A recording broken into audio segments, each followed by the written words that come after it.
Imagine discovering that your fated mate is the most powerful alpha king in the entire kingdom, only to have him reject you in front of thousands of people seconds later. No explanation, no apology, just 4 words that destroy your future. Kael Ashford was supposed to be an ordinary Omega from a forgotten village. Instead, he became the Omega everyone pitied. The mate the Alpha King publicly abandoned.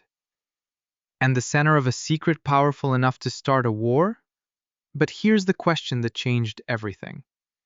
If the king truly wanted nothing to do with him, then why did assassins begin hunting Kael only days after the rejection? And why did the same Alpha who shattered his heart suddenly claim that rejecting him was the only way to keep him alive? Tonight's story is packed with betrayal, hidden bloodlines, royal conspiracies, dangerous alpha politics, and a slow burn romance that neither of them can escape. If you enjoy emotional BL stories filled with drama, powerful mates, shocking secrets, and satisfying revenge, make sure to subscribe and turn on notifications so you don't miss future stories. Now get comfortable, relax, And let's begin the story of the Omega rejected by the Alpha King, and the kingdom that would eventually kneel before him. The first snow of winter arrived before dawn. By sunrise, Moonfang Village looked as though someone had painted the entire world white. Frost covered the rooftops. Smoke rose from chimneys.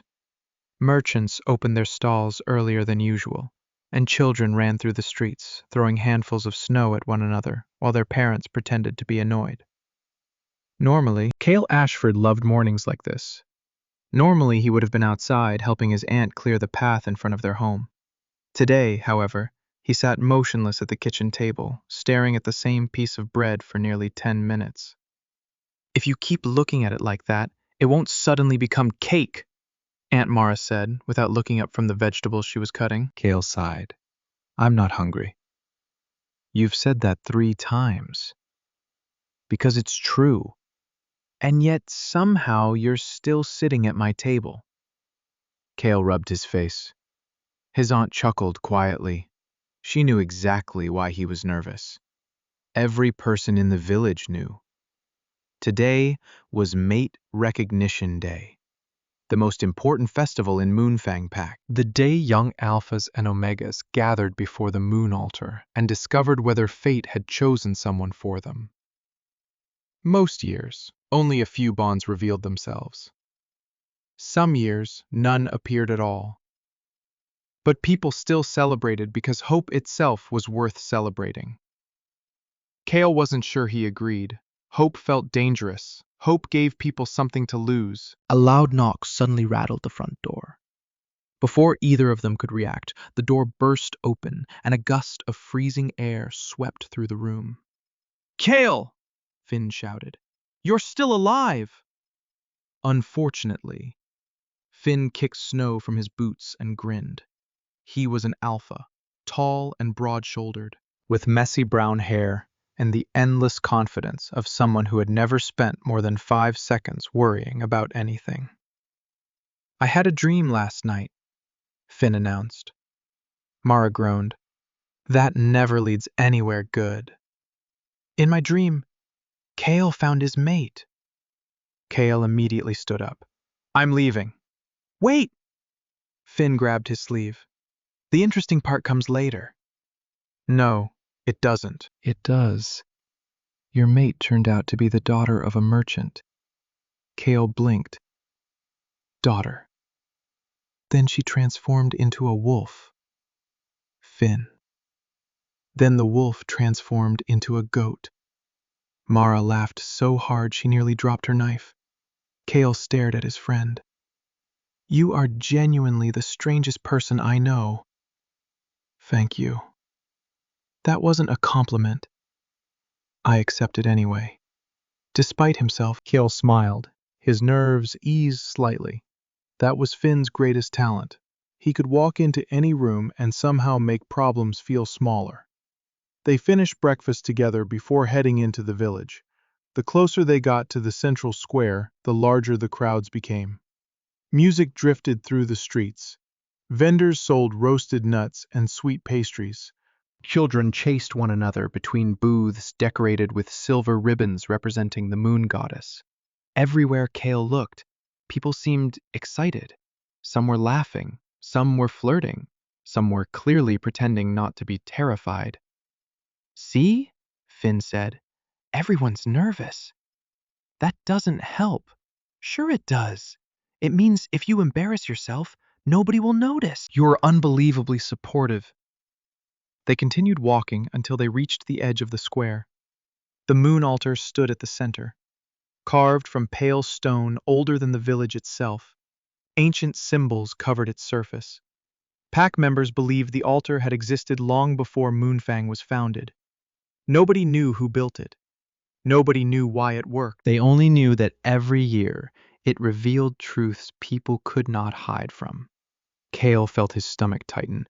Hundreds of villagers had already gathered around it. More arrived every minute. Then a sudden shift swept through the crowd. Conversations stopped. Heads turned toward the northern road.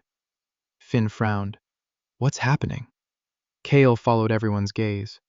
Riders were approaching. Black horses, silver armor, royal banners, the king's guard. A murmur spread through the square. The Alpha King was coming. Kael had never seen him in person. Very few people had. Lucian Blackwood ruled every major pack in the Northern Territories. Stories about him traveled farther than merchants. Some claimed he defeated rogue alphas twice his size. Others claimed he negotiated peace between rival packs without drawing a sword. Most stories agreed on one thing. He was dangerous. Not cruel, not unfair, dangerous. The riders entered the square first. Then came the man himself. Even from a distance, Lucian Blackwood was impossible to ignore. He sat atop a massive black horse, his posture perfectly relaxed despite the attention surrounding him. Dark hair framed a sharp face. His expression revealed nothing. The crowd immediately lowered their heads. Kael did the same. Yet curiosity made him glance up again. Just once, at that exact moment, the Alpha King's eyes swept across the crowd. For a fraction of a second, their gazes met. Kael quickly looked away. His heartbeat stumbled. Ridiculous. The king hadn't actually noticed him. There were hundreds of people here. He was nobody. A simple Omega from a small village. "You're staring," Finn whispered. "No, I'm not." "You absolutely were. Be quiet." Finn grinned. The ceremony began shortly afterward. Elders stepped forward. Prayers were offered. The crowd grew silent. One by one, young alphas and omegas approached the altar. Most stepped away, disappointed. A few received faint reactions from the ancient stone, but nothing significant. Time passed. Kael's turn grew closer. The nervousness returned. His hands felt cold. His breathing became shallow. Finn noticed immediately. "Hey." Kael looked over. Whatever happens, nothing changes." Kael raised an eyebrow. "You rehearsed that speech, didn't you?" "Maybe." "How long?" "Since breakfast." Kael laughed. The tension eased again. Then an elder called his name. "Kael Ashford." The crowd shifted. Kael swallowed hard. His legs suddenly felt much heavier than they should have. He stepped forward. Snow crunched beneath his boots. Every sound seemed louder now. Every face seemed closer. He climbed the altar steps and placed one trembling hand against the ancient stone. For a moment, nothing happened. Relief began to wash through him. Then the altar vibrated.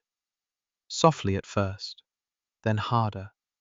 A pulse of silver light erupted beneath his palm. Gasps echoed through the square. Kael froze. The symbols carved into the altar ignited one after another. Light spread across the stone like liquid moonlight. The crowd fell silent. Nobody moved. Nobody breathed. Somewhere in the distance, a wolf howled, and before Kael could understand what was happening, an unfamiliar warmth exploded through his chest, powerful enough to make his knees weaken. The bond had awakened. The mate bond. And somewhere in the crowd, another person had felt it too. The silence lasted only a few seconds, but Kael would remember it for the rest of his life. The silver light continued flowing beneath his hand, spreading across the ancient symbols carved into the moon altar.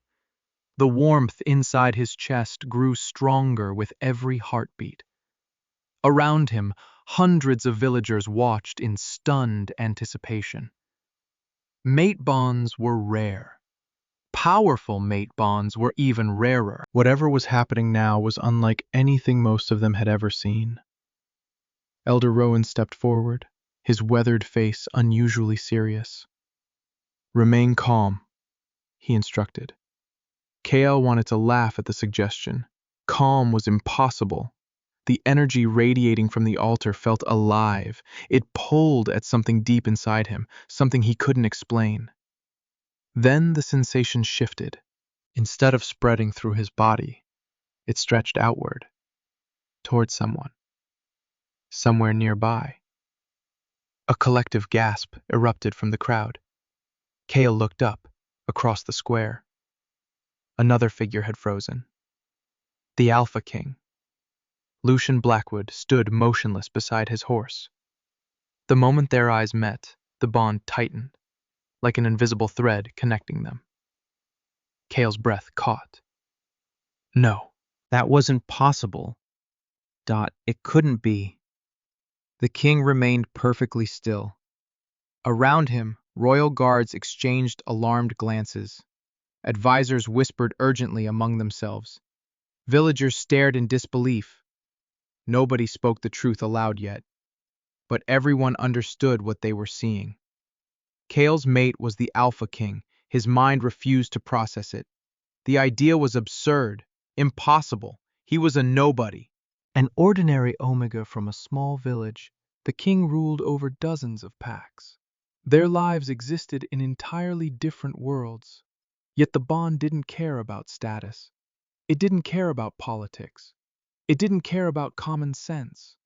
Fate had chosen. Finn appeared beside the altar looking as shocked as everyone else. "Kael," he whispered. Kael swallowed. "I know. No, I don't think you do." He probably didn't. Murmurs swept through the crowd like wildfire. "The king! Did you feel that? Impossible! An Omega from Moonfang! The moon goddess herself chose him!" Some faces looked amazed.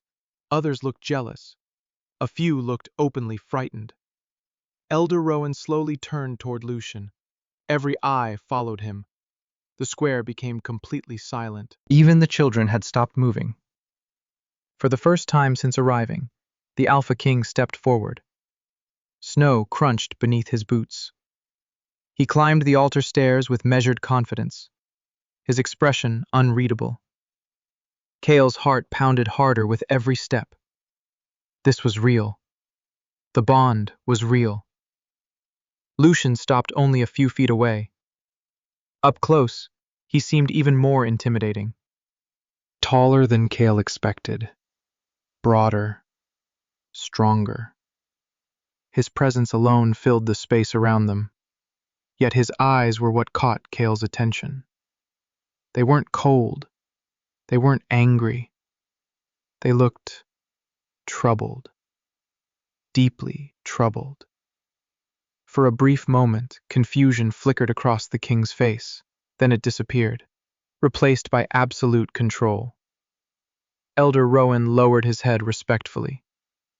"Your Majesty." Lucian didn't respond immediately.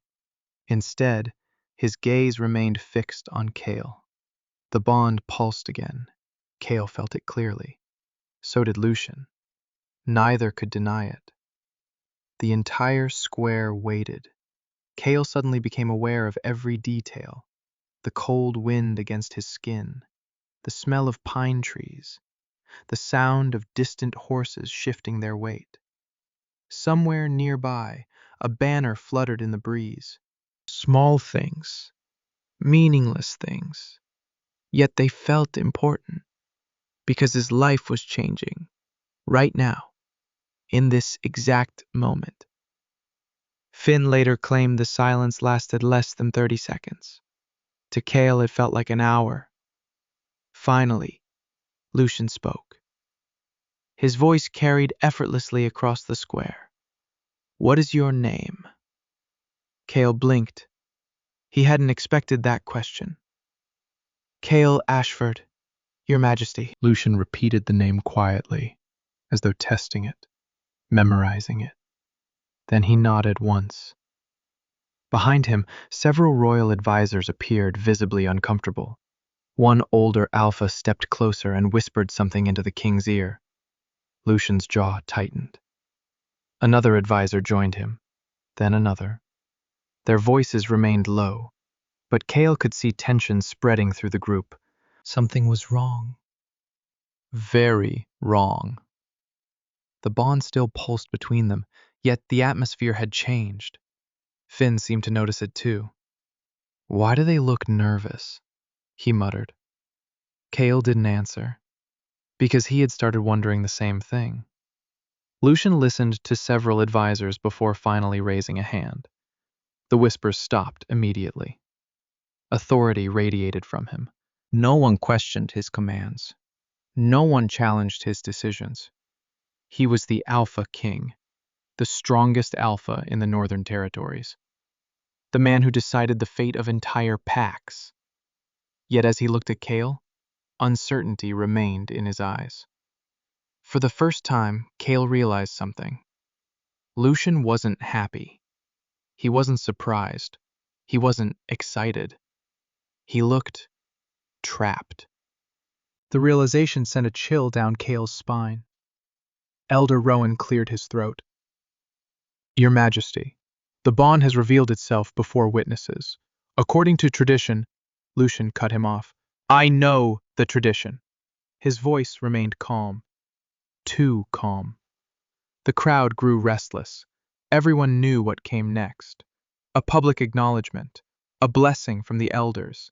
The beginning of a formal courtship. That was how mate bonds worked. That was how they had always worked. Kael's pulse accelerated.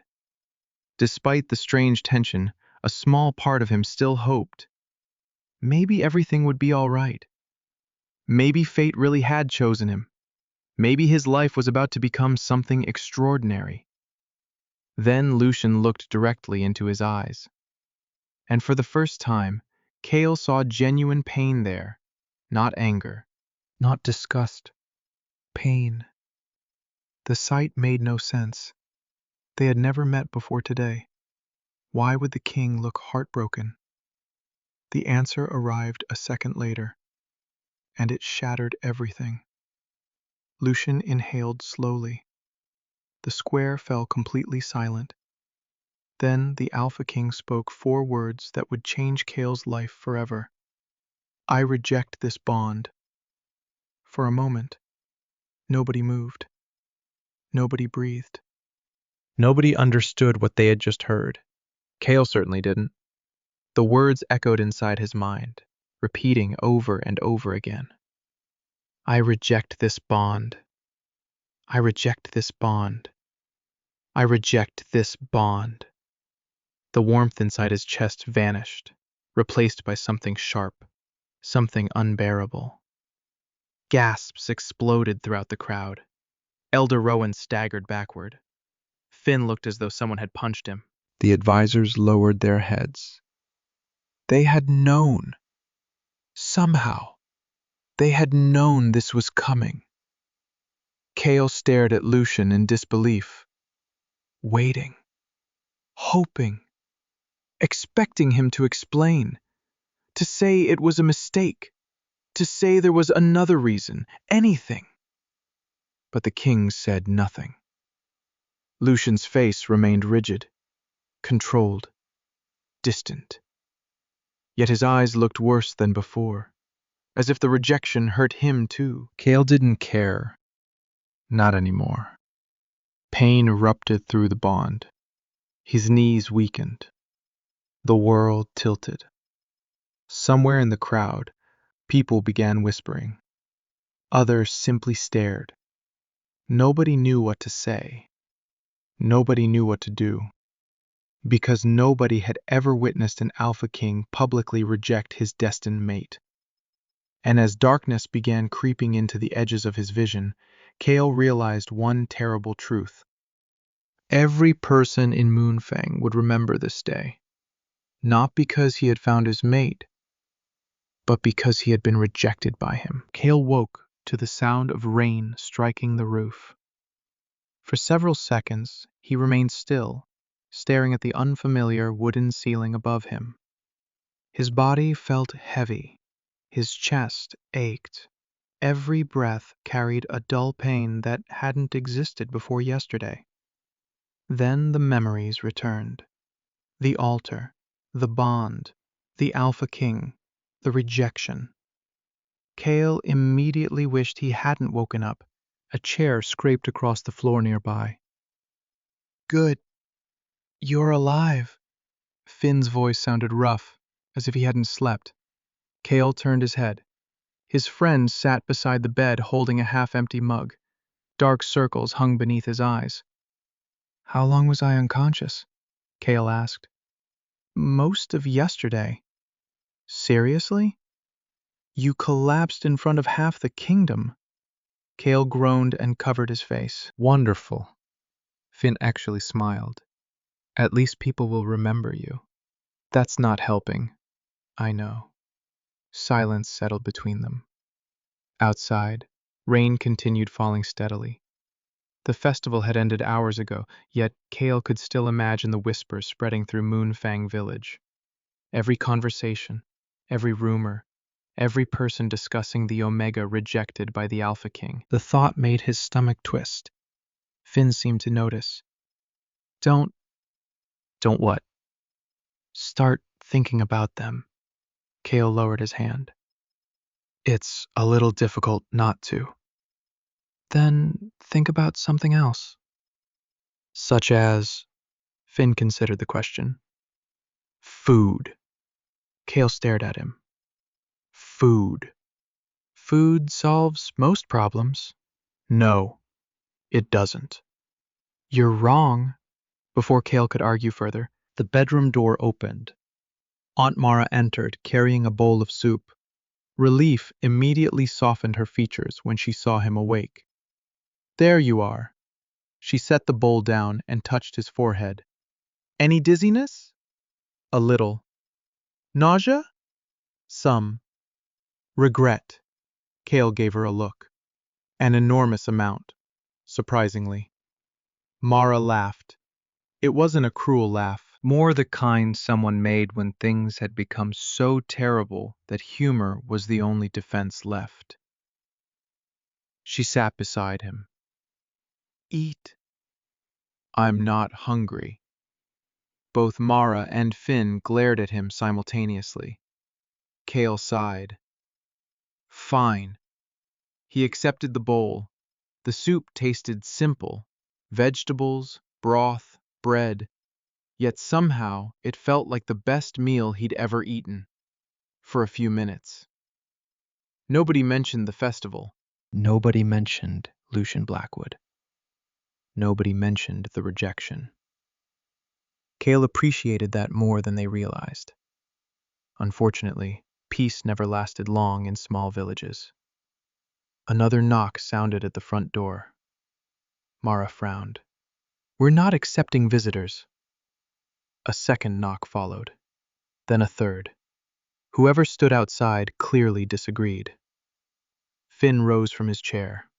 I'll handle it. He disappeared down the hallway, moments later. Raised voices drifted into the room. Kael couldn't hear every word, only enough to understand the situation.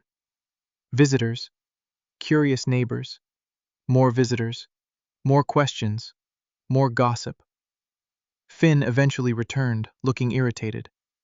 Apparently half the village suddenly cares about your health. Kael groaned. How many? 6. Only 6? The day is still young. Kael dropped back onto the pillow. By afternoon, the number had increased to 11. Most didn't enter the house. They simply found excuses to walk past the windows.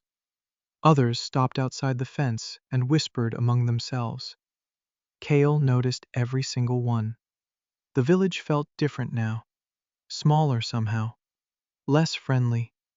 Even familiar faces seemed strange. By evening, he couldn't tolerate it anymore. Against Mara's protests, he left the house and walked toward the edge of the village. The rain had stopped. Clouds drifted slowly across the darkening sky. Mud covered the roads. Most people remained indoors. Exactly what Kael wanted. For the first time all day, he could breathe.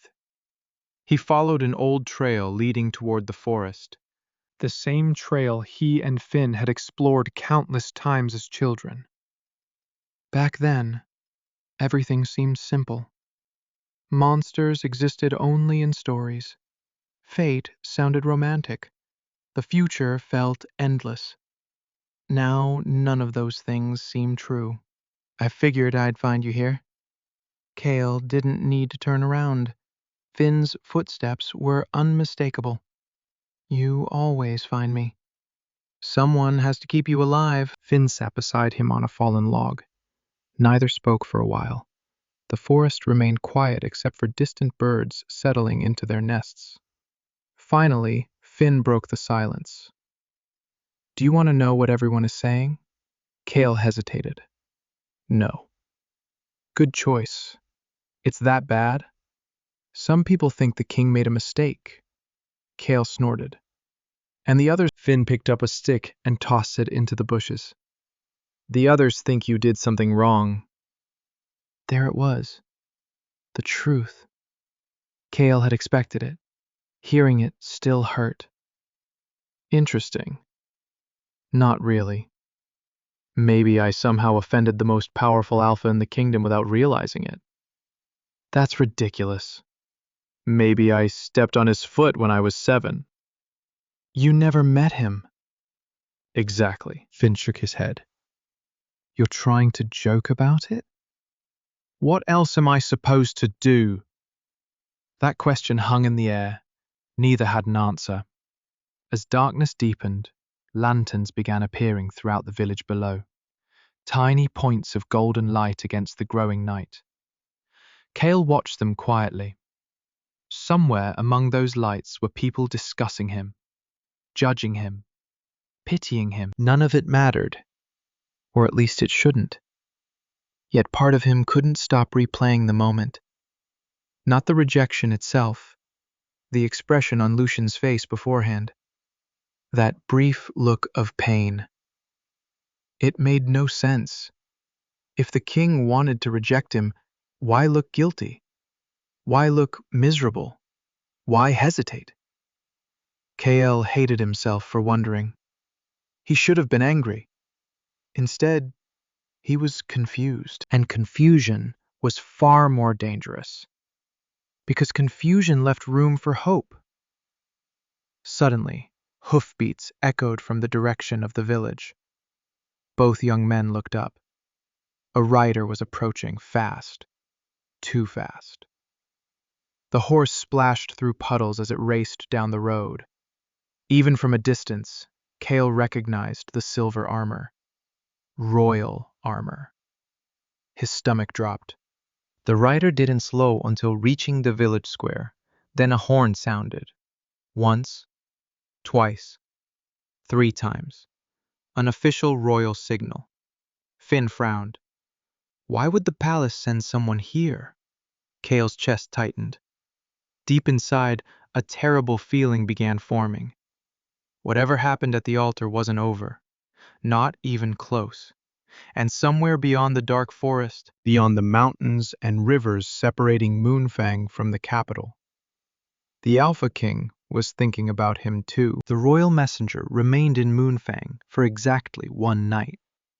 That alone was enough to turn the entire village upside down. By sunrise, everyone seemed to have a different version of the story. Some claimed the Alpha King regretted his decision. Others insisted Kael was about to be punished for embarrassing the crown. A few particularly imaginative villagers somehow concluded that Kael had secretly manipulated the mate bond using forbidden magic. Kael discovered this while buying bread. "Forbidden magic," he repeated. The baker looked embarrassed. "I didn't say I believed it. You repeated it. That's different." Kael left before the conversation could become any worse. 3 days had passed since the rejection. 3 days of whispers. 3 days of stares. 3 days of pretending everything was normal. The strange thing was that life kept moving. Chickens still needed feeding. Shops still opened every morning. Children still played in the streets. The world hadn't stopped simply because his heart felt broken. Somehow, that annoyed him. As he walked home, he noticed several villagers suddenly becoming very interested in nearby walls and fences whenever he looked in their direction. Cowards. Every single one of them. By the time he reached Aunt Mara's house, his mood had worsened considerably. Finn was waiting on the porch. "You look cheerful." Kael handed him the loaf of bread. "Hit someone for me?" Finally, a reasonable request. They entered the house together. Mara immediately recognized the expression on Kael's face. "Who annoyed you today?" "Everyone." "Specifics?" "No." She nodded. "That bad, then." Lunch passed quietly. Afterwards, Kael decided he needed air. He left the village and followed the river that wound through the forest beyond Moonfang. The path was familiar, peaceful. For the first time in days, he felt his shoulders relax. Nature didn't care about mate bonds. Trees didn't gossip. Rivers didn't stare. He sat on a large rock overlooking the water and watched the current carry fallen leaves downstream. Minutes passed, then an hour. Eventually, footsteps approached from behind. Kael frowned. Few people used this trail. He turned and immediately recognized the newcomer, Elder Rowan. The old pack historian moved slowly, leaning on a wooden cane. His white beard nearly reached his chest. Most children considered him intimidating. Kael always thought he looked tired. "Elder Rowan." "Kael." The old man sat beside him with a groan. "Getting older is deeply inconvenient." Kael couldn't help smiling. "You say that every year, because it remains true every year." Silence settled between them. The river continued flowing. Birds called from distant trees. Finally, Rowan spoke. "You have questions." Kael stared at the water. "Everyone has questions." "You have more than most." That was true. Kael hesitated before asking the question that had haunted him since the ceremony. "Why?" Rowan's expression softened. "Why what?" "Why would he reject me?" The old man sighed heavily. "If I knew the answer, I would tell you." Kael studied him carefully. Rowan was respected for many reasons, but lying was not one of them. The old man genuinely didn't know. Somehow that made things worse. Then why did he look like that? Rowan's eyes narrowed slightly. Like what? Like it hurt. The elder remained silent for several moments. "I noticed that too." The admission surprised Kael. "You did?" "Everyone was watching you. I was watching him." Rowan looked toward the river. "Whatever happened on that altar, it wasn't simple." Before Kael could respond, the old man changed the subject. "Tell me something. Do you know much about your mother?" The question caught him completely off guard. My mother? Yes. Not really. Rowan nodded as if confirming something. Interesting. What's interesting? Nothing. Kael immediately became suspicious. That wasn't convincing. It wasn't meant to be. The old man rose slowly to his feet. Wait! Rowan smiled. Patience, boy. You just asked a strange question and now you're leaving. Correct. That's incredibly unfair. Also correct. Kael groaned. The elder laughed and continued down the path. By the time Kael returned to the village, the sun was already setting. Lanterns glowed in windows. Families gathered for dinner. For a brief moment, everything looked normal again. Then he noticed the horses. 3 black horses stood outside Aunt Mara's house. Royal horses. His heartbeat immediately accelerated. Several neighbors pretended not to watch from nearby homes. They failed miserably. Kael hurried forward. A tall alpha stood near the gate. Unlike most royal guards, he wasn't wearing armor. Instead, he wore a dark military coat bearing the silver crest of the crown. His hair was black, his posture perfectly straight. Most importantly, he looked completely unimpressed by everything around him. Kael Ashford, the alpha asked. Yes. The man studied him for several seconds. Commander Adrian Thorne. Kael recognized the name immediately. Adrian Thorne was one of the Alpha King's closest advisors and the commander of the Royal Guard. If he was here personally, this wasn't a routine visit. Can I help you? Kael asked carefully. Adrian reached inside his coat and produced a sealed letter. The royal crest gleamed in the fading sunlight. Every neighbor within sight suddenly found reasons to remain outside.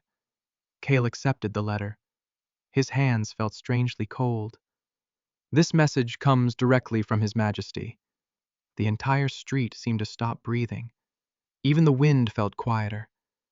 Kael stared at the seal. 1,000 possibilities raced through his mind. None of them were good. What does it say? Adrian's expression remained unreadable. I was instructed to deliver it, not read it. Fair enough. Slowly, Kael broke the seal. His eyes scanned the short message. Then he read it again and again, because surely he had misunderstood. Finally, Adrian spoke. Well? Kael looked up. The king wants to meet me? Adrian nodded. Yes. Tomorrow? Yes. Kael stared at the letter. A single question echoed through his mind. 3 days ago, Lucian Blackwood had publicly rejected him before the entire kingdom. Now the same man wanted a private meeting? And somehow, Kael suspected this conversation was going to change everything. Kael barely slept that night. Every time he closed his eyes, he saw the letter again. The king's seal, the simple request, the impossible invitation. By dawn, he had already imagined 100 different reasons Lucian Blackwood might want to see him. None of them made sense. If the king regretted rejecting him, why had he done it in the first place?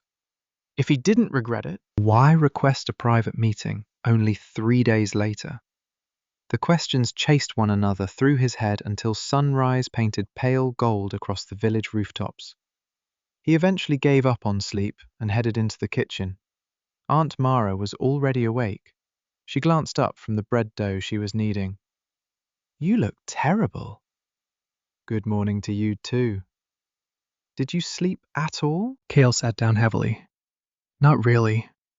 Mara nodded as though she had expected that answer. Thinking won't change what happens today. I know. Then stop thinking. I don't think that's how thinking works. She pointed a flour-covered finger at him.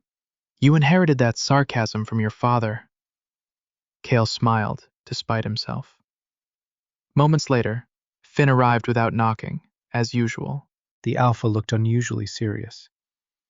So, Kael immediately frowned. What? I came to offer emotional support. Kael stared. Mara stared. Finn shifted awkwardly. Why are you both looking at me like that? Because that sounded unnatural. Extremely unnatural, Mara agreed. Finn sighed dramatically. Fine. I came because I wanted to know what happens when you meet the king. That's more believable. Breakfast passed quickly. Soon enough, Commander Adrian Thorne returned. This time, he arrived alone. No guards, no royal escort, just a single horse waiting outside the gate. Kael noticed several neighbors pretending to sweep the same patches of ground for nearly 20 minutes. Apparently, nobody wanted to miss the departure. Adrian stood calmly beside his horse. Ready. Kael wasn't, but he nodded anyway.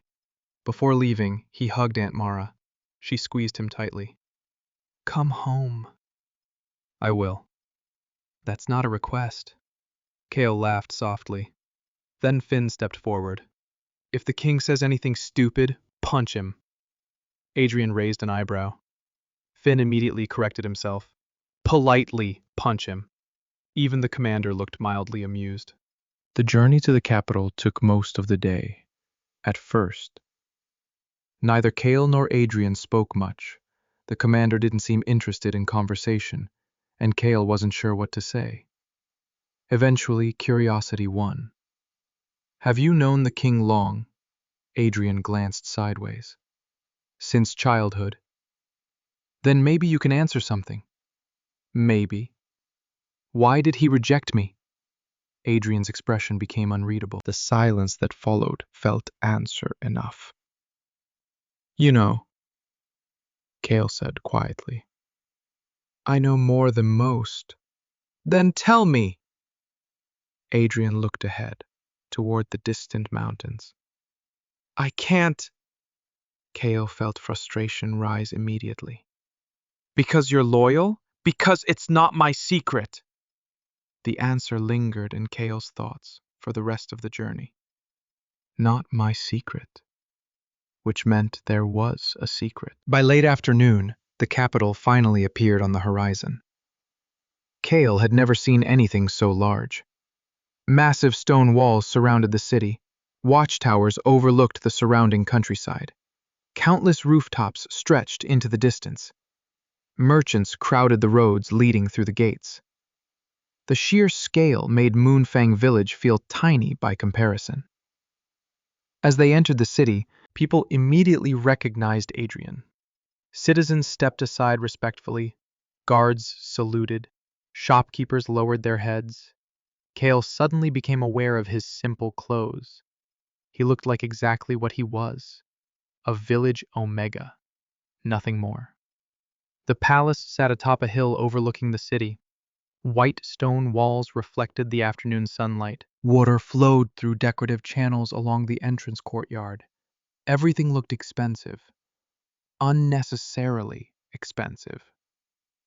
Kael followed Adrian through a series of hallways, staircases, and courtyards. Servants moved quietly through the palace. Nobles exchanged polite greetings. Nobody openly stared at him, but many noticed him. The rejected mate. Word had clearly spread. Eventually, they stopped outside a pair of enormous wooden doors. Adrian turned toward him. The king is inside. Kael's heartbeat immediately accelerated. 3 days. 3 days of questions. 3 days of anger. 3 days of confusion. And now the answers waited beyond a single door. Will you be coming in? Kael asked. Adrian shook his head. No. Convenient. For one of you. Before Kael could ask what that meant, the commander opened the doors. The room beyond was surprisingly simple. Large windows overlooked the city. Bookshelves lined one wall. Maps covered another. A fire crackled quietly inside a stone fireplace. And standing near the windows was Lucian Blackwood. The Alpha King looked different without an audience. Different without armor. Different without the weight of ceremony surrounding him. more human, which somehow made Kael angrier, because it reminded him that a human being had made the decision that shattered his life. The doors closed behind him. Silence filled the room. Neither spoke immediately. Lucian turned toward him slowly. Their eyes met. The mate bond reacted instantly, weaker than before. Damaged, but still there. Kael hated that he could feel it. The king looked exhausted, not physically, emotionally. Dark shadows rested beneath his eyes. His expression remained calm, but something underneath it seemed strained. For several long seconds, neither moved. Finally, Lucian spoke. "Thank you for coming." Kael laughed. The sound surprised even him. There wasn't any humor in it. "That's how you're starting?" Lucian remained silent. "3 days ago, you rejected me in front of hundreds of people." Kael took another step forward. "3 days ago, my entire life fell apart." Another step. "3 days ago, you couldn't even explain why." The room felt smaller with every word. Lucian listened without interrupting. That somehow made it worse. "And now I travel all the way to the capital because the great Alpha King sends a letter." Kael stopped only a few feet away. "So, explain it." Silence. The fire crackled softly behind them. Outside the windows, the city continued its daily life, completely unaware of the tension inside the room. Lucian finally lowered his gaze, just slightly, barely noticeable. Yet Kael saw it, saw the guilt, saw the regret, saw the pain. And for the first time since the altar, the Alpha King spoke honestly. "Because if I hadn't rejected you," his voice was quieter now, more fragile, "you would already be dead." Kael froze. The words hit harder than the rejection itself. Dead. Every emotion inside him suddenly collided. Confusion, anger, shock, fear. Nothing made sense anymore. And as Lucian looked at him with eyes full of things he clearly hadn't said yet, Kael realized the story he believed for the last 3 days was only a small part of the truth. Kael stared at Lucian for several seconds without speaking. The words echoed inside his head. You would already be dead. He wanted to dismiss them, wanted to believe this was simply another excuse, another convenient explanation from a man powerful enough to make any story sound believable. Yet something in Lucian's expression stopped him. The Alpha King wasn't trying to defend himself. He wasn't trying to justify his actions. If anything, he looked like a man admitting to a crime. The fire crackled softly between them. Outside the palace windows, distant bells rang somewhere in the city below. Life continued as normal for everyone else. Inside the room, however, Kael felt as though the ground beneath him had shifted. "Dead?" he finally asked. Lucian nodded once. "Yes, you're going to need a better explanation than that." "I know." Kael folded his arms. "Then start talking." Lucian remained silent for a moment. His gaze drifted toward one of the maps hanging on the wall. "Do you know how many major Alpha clans exist within the kingdom?" The question caught Kael off guard. "No." 23. "What does that have to do with me?" "Everything." Lucian turned back toward him. 6 of those clans have spent years waiting for an opportunity to challenge the crown. Kael frowned. Politics had never interested him. He knew enough to understand that rival clans existed, but little beyond that. Moonfang was a small pack. Most villagers cared more about harvests than noble disputes. And Lucian's jaw tightened slightly, and the moment the bond appeared, every one of them saw a weakness. Kael almost laughed. "Me? Yes. I'm an Omega from a village nobody cares about." "Exactly." The answer irritated him immediately. "That sounds insulting." It wasn't meant to be. Yet somehow it succeeded. A faint expression crossed Lucian's face. Not quite amusement, not quite sadness. Gone before Kael could identify it. The king walked toward a nearby table. Several documents lay scattered across its surface. He picked up one and handed it over. Kael hesitated before taking it. The document contained a list of names. Most meant nothing to him. Some included notes written in dark ink. Others had symbols beside them. What am I looking at? People who oppose the idea of a common-born Omega becoming royal mate. Kael scanned the page. The list was longer than expected. Much longer. Noble families, clan leaders, military commanders, influential alphas. Dozens of names. His stomach tightened. This many? That was only the first report. Kael lowered the document. There were more. 5 more. For the first time, uncertainty crept into his anger. He still didn't forgive Lucian, not even close. But the scale of what the king described felt disturbingly real. So they disliked me.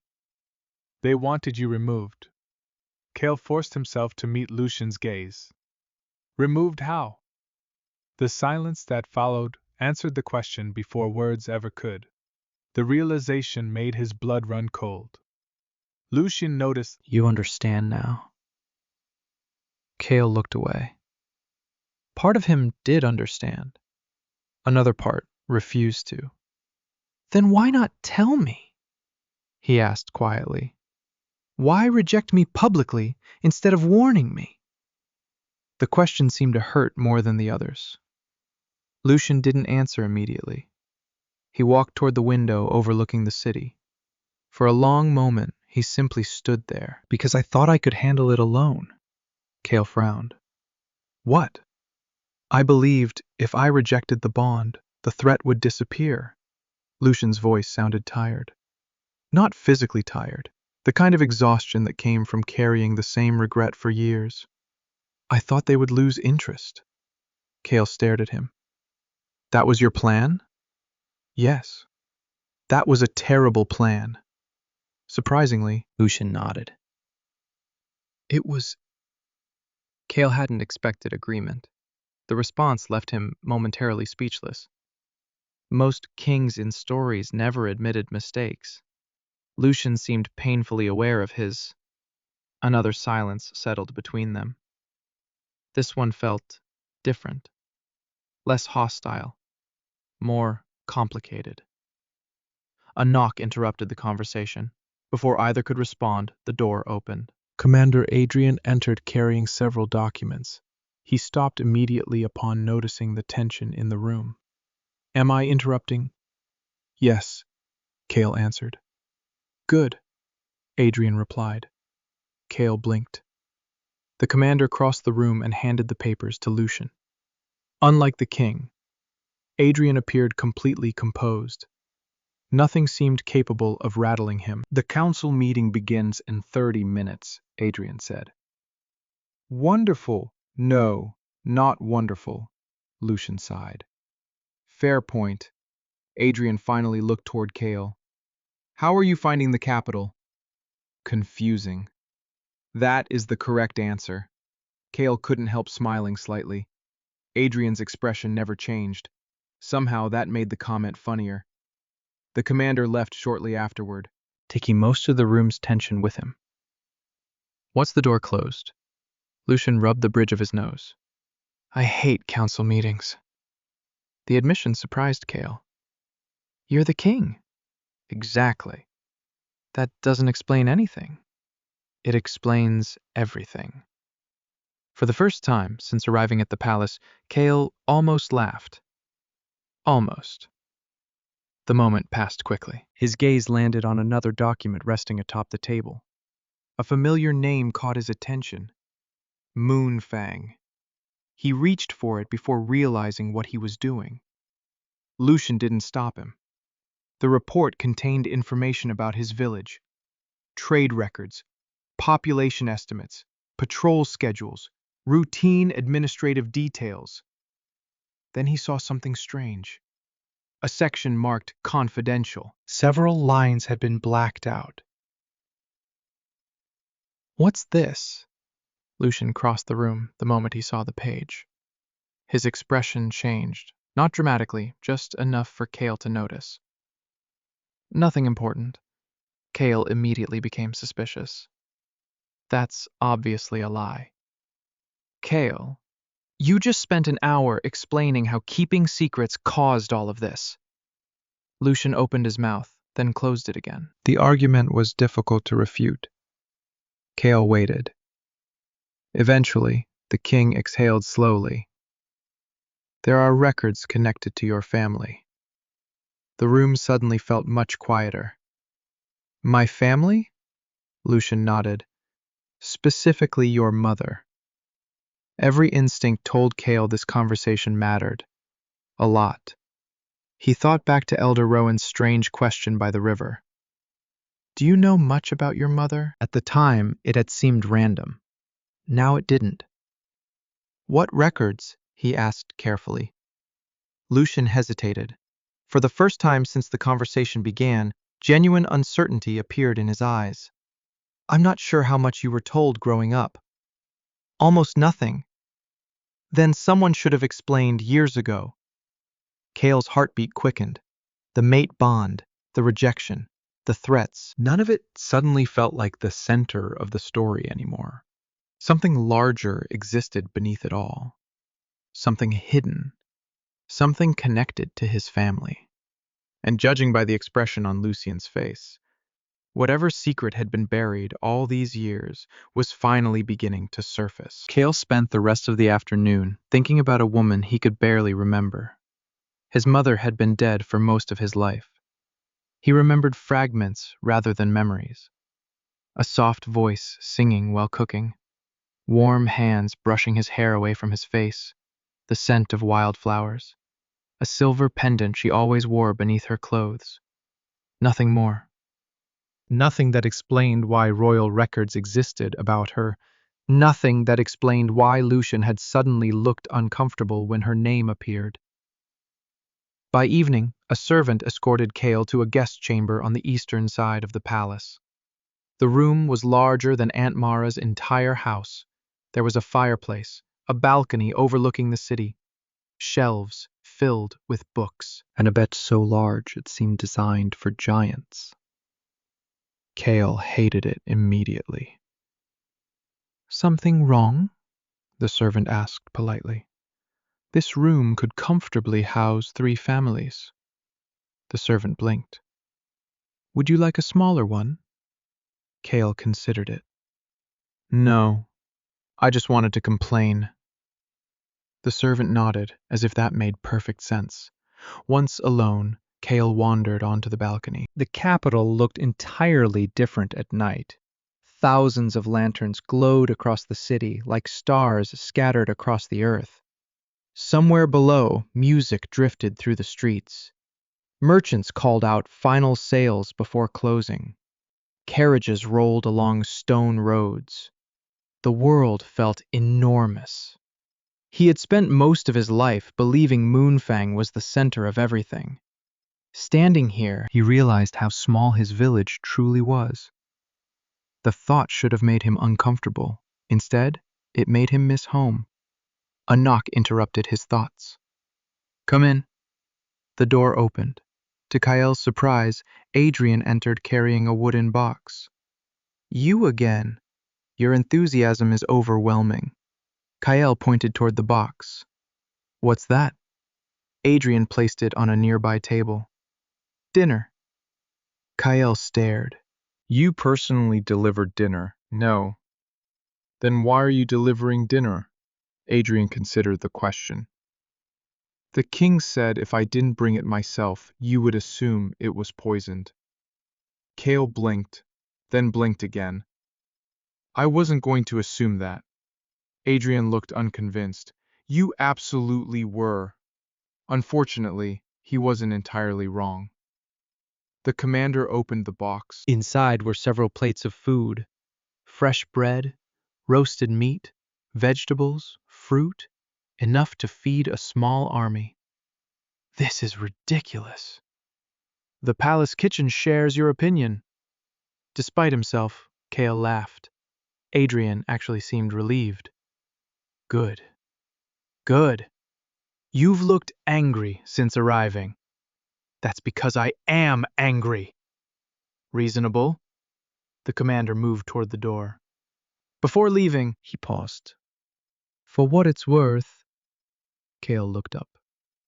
What? Adrian hesitated. A rare thing for him. The king has not slept properly in 3 years. Then he left. Kael sat motionless. The room suddenly felt much quieter. He didn't know what to do with that information. Part of him didn't want to know. Another part couldn't stop wondering. Later that night, sleep remained impossible. Eventually he abandoned the attempt and wandered into the palace library. At least books couldn't lie to him. The library occupied an entire wing of the palace. Towering shelves stretched toward the ceiling. Ancient scrolls rested beside modern records. Candles illuminated long reading tables. The room was completely empty, or so Kael thought. You're awake. He nearly jumped. Elder Rowan sat in a chair near the fireplace. The old historian looked entirely too pleased with himself. How did you get in here? I walked. You're supposed to be in Moonfang. I was. And now I'm here. Kael stared. The old man smiled. You ask terrible questions. Rowan gestured toward an empty chair. Reluctantly, Kael sat. For several minutes, neither spoke. The elder simply sipped tea while studying him. Finally, he nodded. You look like your mother when you're confused. Kael immediately leaned forward. You know something. Many things. About my mother? Yes. The answer came so easily that Kael almost missed it. Then tell me. Rowan's expression softened. Your mother was a good woman. That's not an answer. It's the truth. I already know she was kind. No. Rowan shook his head. You know she was kind to you. Those are different things. Kael frowned. The old historian stared into the fireplace. People used to travel from other packs just to speak with her. Did Aunt Mara never tell you that? Kael froze. What? Rowan smiled sadly. Of course she didn't. Another piece of the puzzle appeared. Small, incomplete, yet important. His mother wasn't who he thought she was. Not entirely. Before Kael could ask more questions, hurried footsteps echoed through the library. A young palace guard appeared moments later. The guard looked nervous. Very nervous. Elder Rowan? Yes? The council meeting ended. Rowan sighed. And they're arguing again. Of course they are. The guard swallowed. Lord Varick demanded another vote. Kael noticed something change in Rowan's expression. Not fear. Concern. Genuine concern. Did Lucian refuse? Rowan asked quietly. Yes. Good. The guard looked toward Kael, then quickly away. Rowan followed his gaze. What aren't you saying? The young guard hesitated. Several nobles left the palace immediately afterward. Silence. The old historian slowly stood for the first time since arriving. He looked his age, tired, weary. How many? 8. Rowan cursed under his breath. Kael had never heard him do that before. The historian grabbed his cane and started toward the exit. Wait! Kael rose from his chair. What's happening? Rowan stopped. The firelight flickered across his face. The same thing that has been happening for 3 years. Which is? The old man looked directly into his eyes. People are realizing you matter. Those words sent a chill through Kael. Not because they sounded important, because they sounded dangerous. Rowan seemed to agree. Stay inside the palace tonight. Why? The elder's gaze shifted toward the dark windows overlooking the sleeping city. Because some people spent years believing you were gone. His voice dropped lower. And now they've discovered you're not. The library suddenly felt colder than before. Outside, somewhere beyond the palace walls, the city continued sleeping peacefully, but Kael could not shake the feeling that invisible pieces were moving around him. Political pieces, dangerous pieces, and for reasons he still didn't understand. He was somehow standing in the center of the board. Kael slept with a chair pushed against the door. He knew it was ridiculous. The guest chambers occupied one of the safest sections of the royal palace. Guards stood outside. Patrols moved through the hallways throughout the night. Anyone attempting to enter would be caught immediately. Yet, Elder Rowan's warning lingered in his thoughts long after midnight. Some people spent years believing you were gone, and now they've discovered you're not? It wasn't the kind of sentence a person easily forgot. When dawn finally arrived, Kael woke feeling more exhausted than before. He pushed open the balcony doors and stepped outside. A cool morning breeze drifted across the city. Below, merchants were already opening shops. Bakers carried fresh bread into storefronts. Workers crossed narrow streets on their way to jobs. Life looked ordinary. That somehow made the danger feel less real. Then he noticed the guards. 2 stood below his balcony, another patrolled the courtyard. A 4th watched the nearby roof. Kael frowned. Yesterday there had only been 1. Someone had increased security overnight. The realization did not improve his mood. A knock sounded behind him. "Come in." A servant entered carrying breakfast. This time, however, she wasn't alone. Commander Adrian followed her inside. "Good morning," Kael said. "Is it?" Adrian asked. "I was hoping you would know." The commander sat down across from him while the servant arranged food on the table. Once she left, Kael immediately pointed toward the window. "Why are there more guards?" Adrian reached for a cup of tea. "You noticed?" That wasn't an answer. "No." "Adrian?" "Yes." "Why are there more guards?" The commander calmly sipped his tea. "Because the king ordered it." Kael stared. "You're impossible." "I've been told that." Eventually, Adrian relented. "Several nobles left the capital last night." "I heard." 3 of them are currently under investigation." Kael's stomach tightened. "For what?" Adrian's expression became carefully neutral. "Conspiracy." The word landed heavily.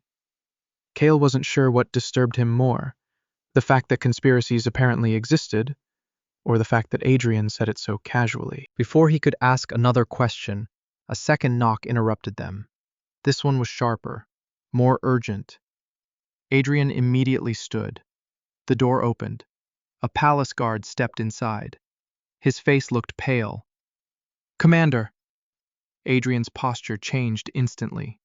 Kael noticed it immediately. The relaxed conversation disappeared. The commander became a soldier again. "Report!" "There was an incident." "Where?" "South Archive Hall."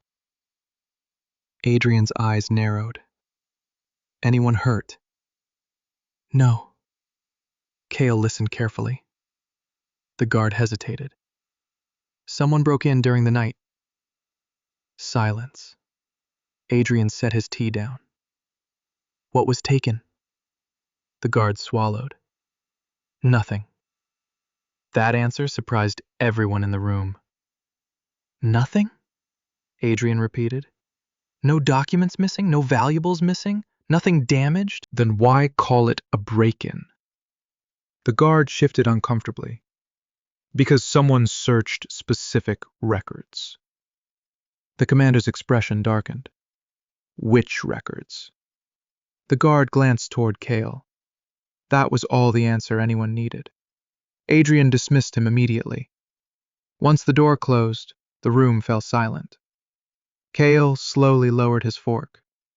My family. Adrian nodded once. Most likely. They broke into the archives looking for information about my family. Another nod. The reality of the situation suddenly felt much heavier. Until now, everything had remained abstract. Rumors, politics, warnings, hidden enemies. But someone had physically entered the palace during the night, searching for information connected to him. Someone cared enough to take that risk. What exactly did my mother do? Kael asked quietly. Adrian leaned back in his chair. That is becoming an increasingly important question. The rest of the morning passed uneventfully, at least on the surface. Kael spent several hours exploring sections of the palace under escort. Every hallway seemed to contain another piece of history. Portraits of former kings lined the walls. Ancient weapons rested inside display cases. Advisors hurried between meetings carrying stacks of documents. Yet, despite the grandeur surrounding him, Kael found himself paying attention to smaller things. The nervous glances exchanged by servants whenever his name appeared in conversation. The way guards subtly positioned themselves closer whenever strangers entered a room. The fact that nobody ever left him alone for long.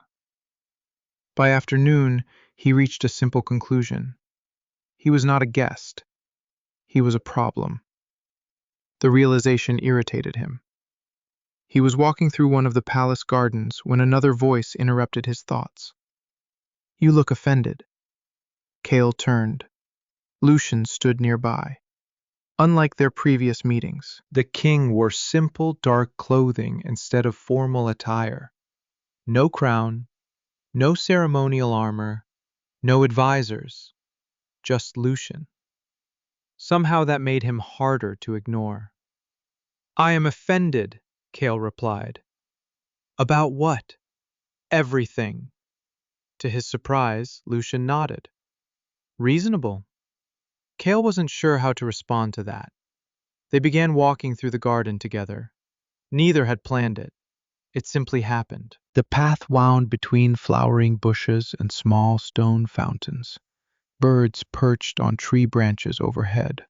For several minutes, neither spoke. The silence wasn't comfortable, but it wasn't hostile either, merely uncertain. Eventually, Kael stopped beside a fountain. Why didn't you tell me sooner? Lucian looked over. Tell you what? Anything. The answer came more sharply than intended. The threats. The politics. My family. Lucian stared at the water for several moments. Because every answer created more questions. That's not a reason. It's the truth. Kael wanted to argue.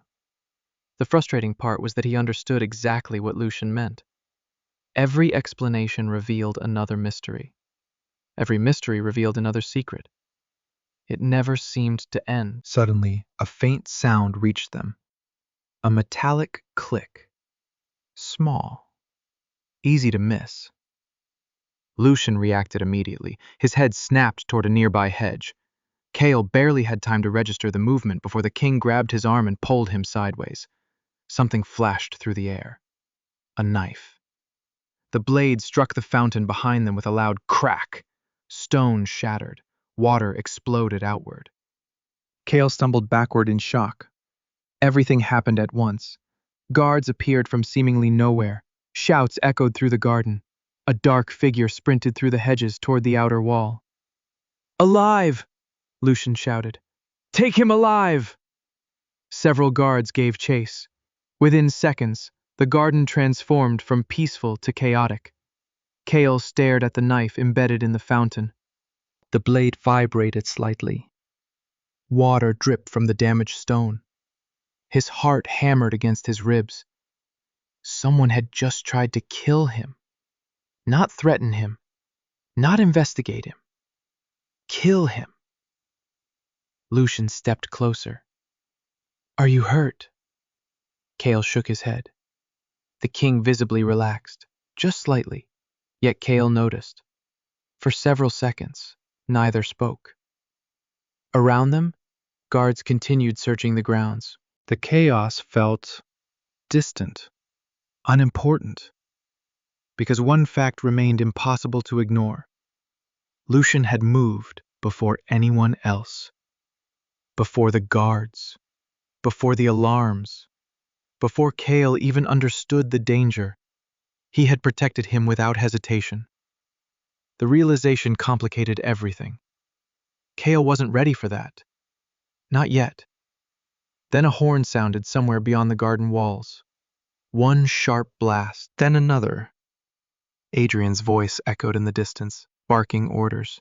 The assassin had escaped, and judging by the expression on Lucian's face, everyone had just realized the same terrifying truth. Whoever wanted Kael dead was no longer hiding in the shadows. They had finally made their first move. Kael discovered something unexpected after surviving an assassination attempt. Nobody let him do anything alone anymore. Not eat, not walk through the palace, not visit the library, not even stand on a balcony for more than a few minutes without a guard appearing nearby. By the following morning, he felt less like a guest and more like an extremely fragile piece of royal property. "This is ridiculous," he muttered. The young guard assigned outside his room pretended not to hear him. "You know I can see you, right?" The guard stared straight ahead. "I'm not invisible." No response. "Are all royal guards trained to be irritating?" The guard finally spoke. "Only the successful ones."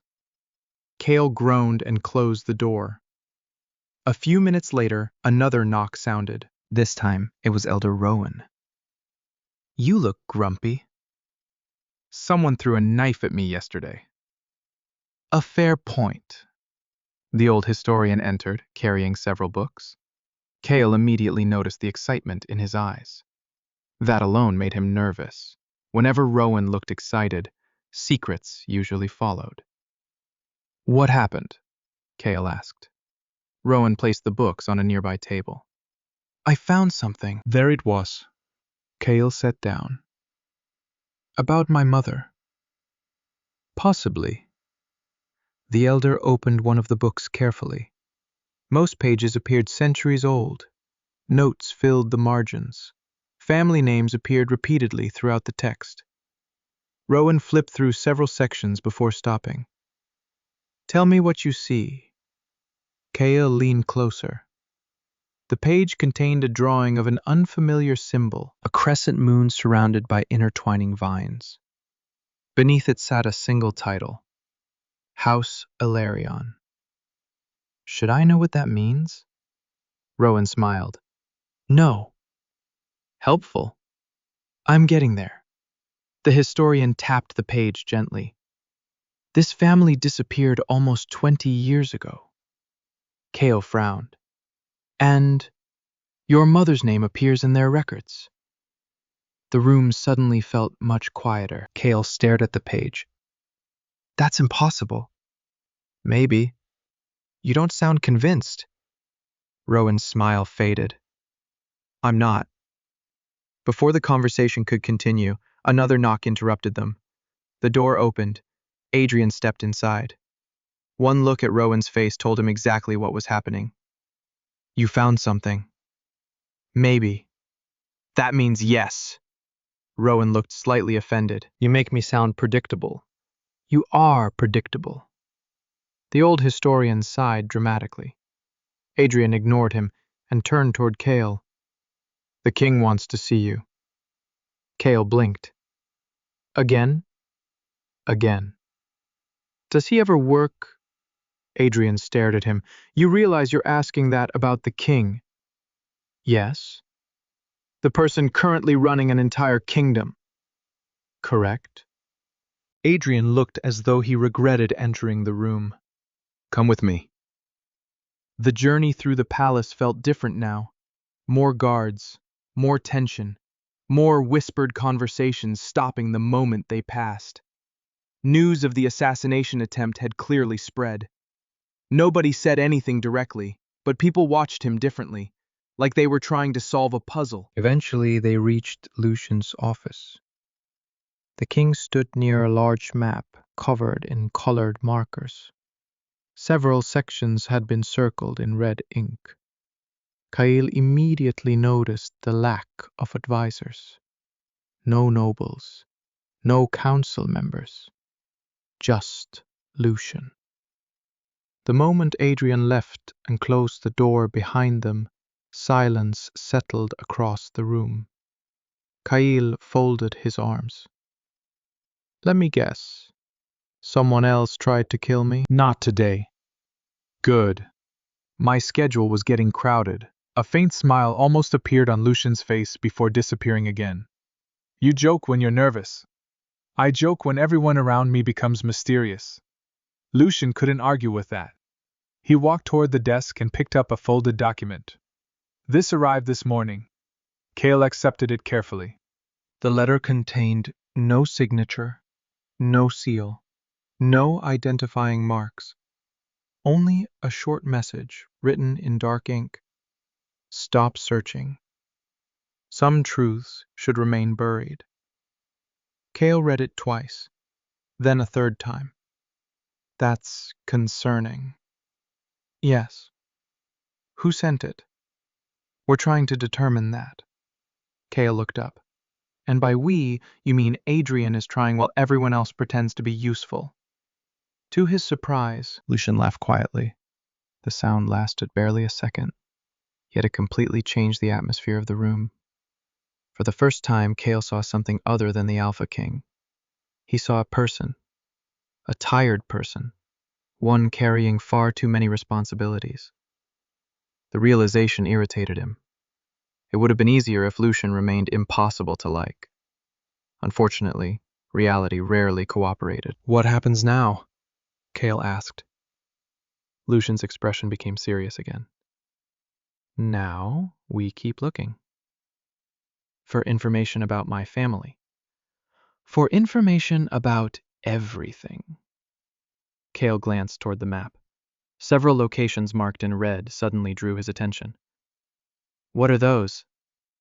Lucian followed his gaze. Places connected to your mother. The answer landed like a physical blow. Kael stepped closer. There are that many. More. And nobody thought this was important before. Lucian hesitated. Most people believe those connections died with her. Kael stared at the map. Towns, villages, estates, old trade routes. His mother seemed connected to places across the kingdom. Far more places than an ordinary Omega should have been. The more he learned, the less sense his life made. Hours later, Kael finally escaped the palace and wandered into one of the inner courtyards. The fresh air helped clear his thoughts. A little, not much. He sat beside a fountain and watched water ripple across the surface. Questions crowded his mind. His mother, the threats, the hidden records, the assassination attempt, none of it fit together. Not yet. Footsteps approached. Kael expected another guard. Instead, he found a young servant carrying a basket of laundry. The servant froze upon recognizing him. Sorry, my lord? Kael immediately frowned. Don't call me that. The servant looked confused. Everyone else does. Everyone else is wrong. The young Omega smiled nervously. If you say so. He started to leave, then hesitated. Can I ask something? Kael nodded. Is it true? Is what true? That the king hasn't smiled in years? The question caught him completely off guard. Before Kael could answer, the servant continued. People keep saying you've made him laugh twice this week. Then he hurried away before further explanation became necessary. Kael sat, motionless. Twice. He replayed the conversations in his head, the small moments, the accidental jokes, the brief reactions Lucian never seemed to expect. For reasons he didn't fully understand, the thought lingered. Not because it was romantic, not because it changed anything, simply because it made the king seem lonely. Very lonely. A dangerous feeling began forming inside him. Sympathy. Kael immediately rejected it. The man had publicly rejected him 3 days ago. Sympathy was not appropriate. Sympathy was stupid. Unfortunately, emotions rarely asked permission. A distant bell echoed across the palace grounds. Evening approached.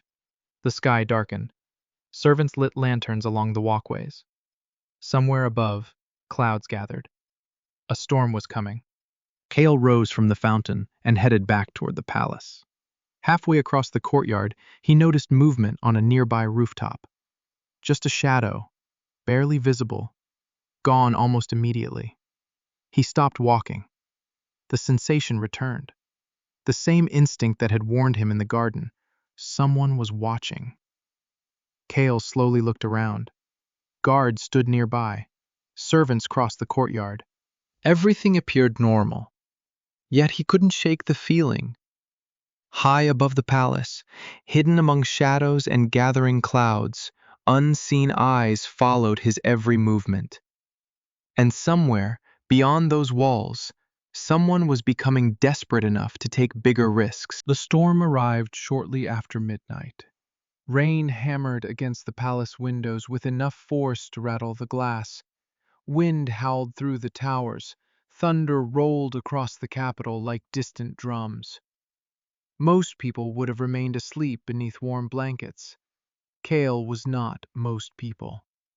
He sat beside the window of his guest chamber, watching lightning flash across the city skyline. Every bright burst illuminated rooftops, towers, and narrow streets before plunging everything back into darkness. He couldn't stop thinking about the shadow he had seen earlier. Maybe it had been nothing. Maybe his imagination had finally reached its limit. Yet the feeling refused to disappear. Someone was watching. Someone was waiting. The question was, why? A sudden knock interrupted his thoughts. 3 quick knocks, then silence. Kael frowned. Nobody visited guest chambers this late. He crossed the room and opened the door. Adrian stood outside looking annoyed. Please tell me you're here because the palace is on fire. Unfortunately not. Then why are you awake? The king wants to see you. Kael stared. It's midnight. I am aware. Does he know it's midnight? Adrian's expression remained perfectly serious. I assume so. Kael sighed and grabbed his coat. The palace felt different at night. Quieter, more mysterious. Hallways that seemed welcoming during the day now stretched into darkness. Lanterns cast long shadows across polished floors. Most doors remained closed. Most rooms silent. The storm outside only amplified the atmosphere. Adrian led him through several corridors before stopping outside a small chamber near the western tower. Unlike Lucian's office, this room looked old. Very old. Shelves packed with dusty books lined the walls. Ancient maps hung beside faded paintings. A fireplace burned near the center of the room. Lucian stood beside a large wooden table. Elder Rowan sat nearby holding a stack of papers. Neither looked particularly happy. Should I be worried? Kael asked. Rowan answered immediately. Probably. That's becoming everyone's favorite answer. The old historian ignored him. Lucian motioned toward the table. Come here. Kael approached cautiously. Several documents lay spread across the surface. Most appeared ancient. Some looked ready to fall apart entirely. Rowan tapped one page. Recognize this symbol? Kael looked down. The same crescent moon surrounded by vines. House Ilarion. I've seen it. Good. Rowan slid another document forward. This one contained a detailed family tree. Dozens of names stretched across generations. Kael scanned them without understanding their significance. Then he froze. Near the bottom of the page sat a name he recognized. Lyra Alarian. His mother. For several seconds, nobody spoke. Kael simply stared. The name felt unreal, impossible. Yet there it was, written in faded ink, decades old. Proof that his mother had belonged to something far larger than Moonfang Village. "This is real?" he asked quietly. Rowan nodded. "As real as anything in these archives." Kael lowered himself into a chair. His mind raced. Questions multiplied faster than answers. Why didn't she tell anyone? "She did," Rowan replied. "A few people." "Who?" The old historian exchanged a glance with Lucian. Neither seemed eager to answer. Kael immediately noticed. "Who?" he repeated. Rowan sighed. "Your aunt knew—" That one didn't surprise him. Mara probably knew more than she ever admitted. "Who else?" Another silence. Then Lucian spoke. "My father." Kael blinked. The room became completely still. "The former king?" Lucian nodded. "They knew each other." "How?" "Because House Alarian once served the crown." Rowan leaned forward. "Not as nobles. Not exactly." Kael frowned. "Then what were they?" The old historian hesitated. "Guardians." The word meant nothing to him. Rowan seemed to realize this. Certain bloodlines were entrusted with responsibilities connected to the kingdom's founding. "You're speaking in riddles again." "Yes. I hate when you do that, I know." Before the conversation could continue, another crack of thunder shook the tower. Lightning flashed outside. For a brief moment, everyone in the room fell silent. Then Adrian entered unexpectedly. One look at his face made Lucian stand immediately. "What happened?" The commander crossed the room. "We found him." Kael felt every muscle tense. "Found who?" Adrian's gaze shifted toward him. "The man who attacked you." The room exploded into motion. Lucian grabbed his coat. Rowan stood so quickly that several papers scattered across the table. Kael rose as well. "Where is he?" Adrian's expression darkened. "Dead." Silence followed. Heavy silence. The storm outside suddenly sounded much louder. "Dead," Lucian repeated. Adrian nodded. "A patrol found the body near the eastern docks." Kael's stomach dropped. Of course. The assassin couldn't be allowed to talk. Whoever orchestrated the attack had already cleaned up the evidence. "Anything useful?" Lucian asked. Adrian hesitated. "One thing." The commander reached inside his coat and removed a small silver object. He placed it on the table.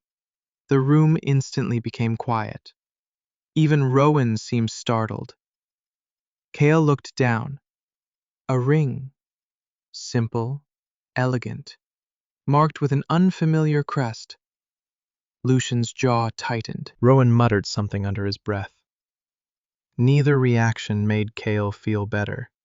"What is it?" he asked. Nobody answered immediately. Finally, Rowan lowered himself back into his chair. For the first time since Kael met him, the old historian looked genuinely worried. "Trouble," he said softly. "A very old kind of trouble." Kael looked between the faces surrounding him. Lucian, Adrian, Rowan. All three understood something he didn't, and all three clearly wished they didn't. Outside, lightning illuminated the tower windows once more. The storm continued raging over the capital. Somewhere beyond those walls, powerful people were moving pieces across a board Kael still couldn't fully see. Yet one fact had become impossible to ignore. This was no longer about a rejected mate bond. No longer about embarrassment. No longer even about politics. Whatever secret his mother had taken to her grave was finally resurfacing, and people were already willing to kill to keep it buried.